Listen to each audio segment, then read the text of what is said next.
Hi guys, Wes Harrison with Above and Beyond Auto Repair, and I'm on my way to Colorado to do a little indoor skydiving. And I want to answer a question I get asked quite often. What does an alignment do? Okay, an alignment. When you hook your car up to the alignment machine, it looks at the thrust angles of both rear tires and both front tires to make sure that they are perfectly in alignment with the thrust angle of the car. Now, what's the thrust angle of the car?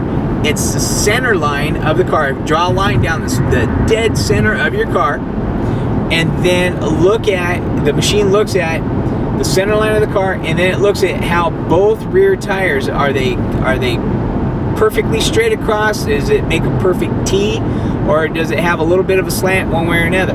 If it has a little bit of a slant one way or another, that's called the thrust angle. All cars, no matter how perfect they are, will have some degree, as infinite as it might be, some degree of a thrust angle. The machine looks at that, then it sets the front tires in line with the thrust angle so that you drive straight down the road.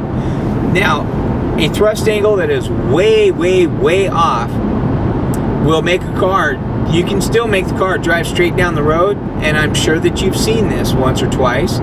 If you've ever gotten behind a car where it looks like it's driving down the road sideways, even though it's going in a straight line, it's turned, it's like going sideways, that is because either it got hit in the rear end and it's tweaked, or the thrust angle never got set, or it got hit's what happened. It had to have. But when you see a real bad one, if you see a tractor trailer doing that, especially with a trailer that's way off, it's because it got hit into a curb, backed into a curb or something, and the whole carriage shifted, and that's why it goes down the road sideways. The thrust angle, having the thrust angle set, and this is where the alignment comes in, is all the tires are rolling straight ahead forward instead of trying to fight and trip over each other.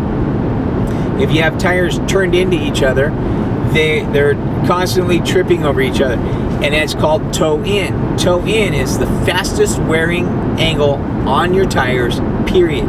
I have seen toe in on a taxi cab ruin a brand new set of tires in less than 12 hours. And that, I did the alignment on it, and the guy came back the next morning and said, "You didn't set the alignment right." And I'm like, "I set the alignment dead on. Here's the paperwork.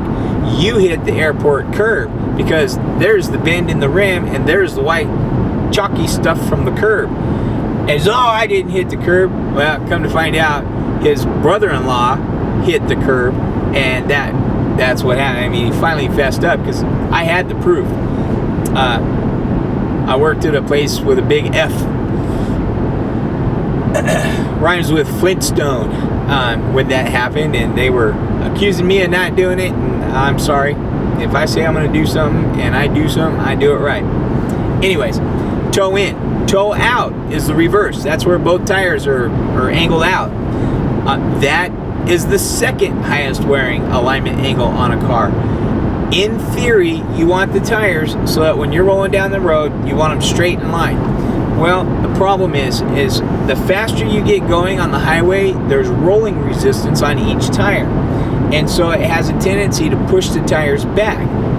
A good alignment guy takes that into consideration and will, on average, you drive 65, 70, he will toe them in ever so slightly so that when you're driving down the road, and I'll usually do about a 32nd of an inch. It doesn't take much, but I'll toe them in when it's sitting still just a little bit. And then when it's rolling down the road with the rolling resistance, they'll be in a straight line. That's the way I choose to do my alignments.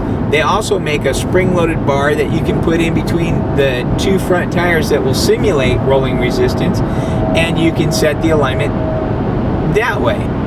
Now, on that type of an alignment, if you use the bar, that's the best way to do it. Most places don't have that. They won't tell you about it.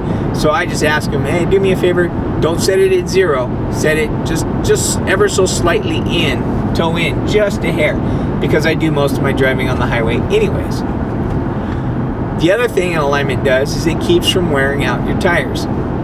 If you get an alignment today and you go out and you hit a big pothole with your right front tire, you just undid the alignment that you got done today. Even though the alignment was just set yesterday, things bend fairly easy on a car. And if you hit a big pothole, or you run into a parking bumper, or you hit a curb, or any of that stuff, you need to have the alignment checked because it's eating your tire alive. Some places sell a lifetime alignment. The only thing I'm going to say about that is beware. You will buy parts that you do not necessarily need under the guise of, well, in order to do the alignment, we have to replace this now. And a lot of times, there's nothing wrong with it. It's just their way of making money. And the lifetime alignment gets you to continuously keep bringing your car back so they can sell you more and more stuff that you probably don't need.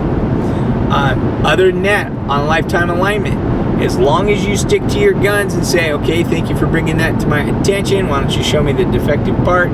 Then when they can't show you that the part's actually defective, say, why don't you do me a favor and go ahead and set the alignment as close as you can possibly get it, and we'll just call it good. Thank you very much. Have a nice day. If they say that it cannot be done, take your car somewhere else, get a second opinion before you pay them to put in ball joints, tie rods, sway bar, whatever it is that they're telling you that you're going to have before you can get an alignment. Because odds are you won't.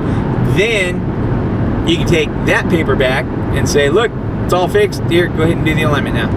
And make them do the alignment since you have a lifetime alignment.